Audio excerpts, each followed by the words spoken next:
Assalamu alaikum урматтуу көрмандар. Only Top каналы барыңыздарды ыйык Рамазан айы менен куттуктайт. Кармаган орозуңуздар кабыл болсун. Алдыда 9 май турнири тууралуу жана Нарын облусунун Намыс курамасынын жаңы аргымактары, жаңы оюнчулары менен тааныштырабыз. Намыс достуктан 900 миңге аргымакты сатып алды. Алдыда ушул тууралуу кеп кылабыз. Барына чексиздик. Жаңы О абоненттер үчүн 4 жумага болгону 495 сом. Дароо азыр кошуп алда 3 айга арзандатууга ээ бол. Чексиз интернет, чалуулар, социалдык тармактар, мессенджерлер, OTV сен үчүн баары бир тарифте топтолгон. Переходи на О. Барына чексиздик бул сонун. Өлкөнүн Көкбөрү Федерациясы маалымдагандай, улуу жеңиш күнүнө карата Сүймөнкул Чокморов, Үсөн Кудайбергенов жана Умсуна Эркинбаеванын жаркын элесине арналган 9 май турнири Баткен облусунун Кадамжай районунун Хальмион айыл аймагында өтөт. Оюндар 1 майдан 9 майга чейин орун алат. Чучугулак 30 апрель күнү саат 18:00 башталат. Жогорку лигада адаттагыдай 6 команда ойнойт.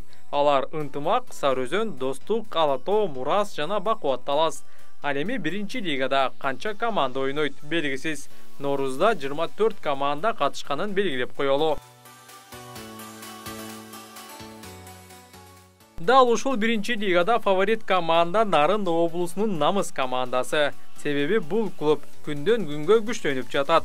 Команданын жетекчилеринин бири Кубан Карагулов буга чейин Достук командасында чабылган Торойчу деген аргымак Намыска өткөнүн билдирди. Бул атты Нарындын клубу 900 миң сомго сатып алды. Белгилей кетсек, Достукта бул атты Кыяс Ниязов минип жүргөн. Ал эми аргымактын аты Торойчу болчу. Бул күлүктүн жаңы аты Ак Тала. Себеби атты командага дал ушул райондун ишкери Сарыгулов урмат алып берди.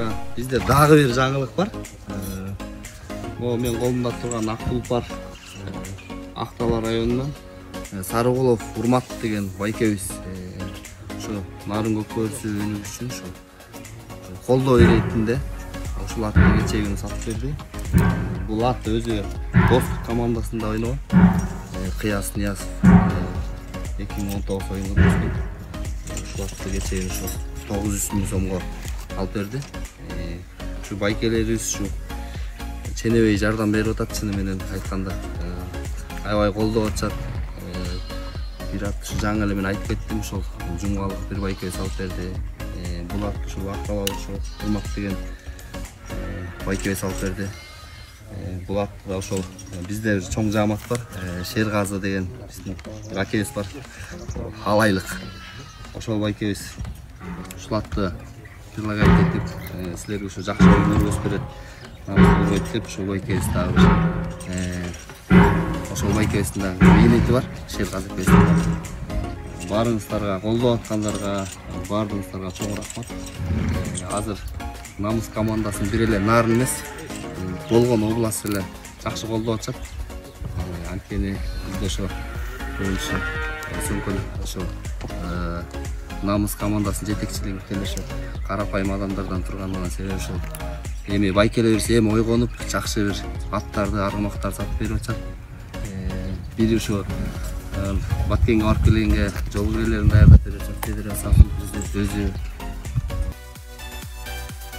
Эске салсак, буга чейин Намыс Спартак деген тулпарды 650 миң сомго сатып алган.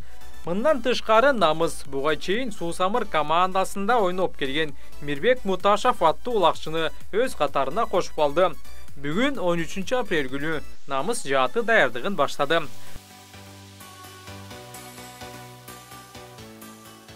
Урматтуу көрмандар, Намыс командасында 1 лиганы жеңип алууга канчалык деңгээлде мүмкүнчүлүктөрү бар? Өзүңүздөрдүн оюңуздарды жаза кетиңиздер.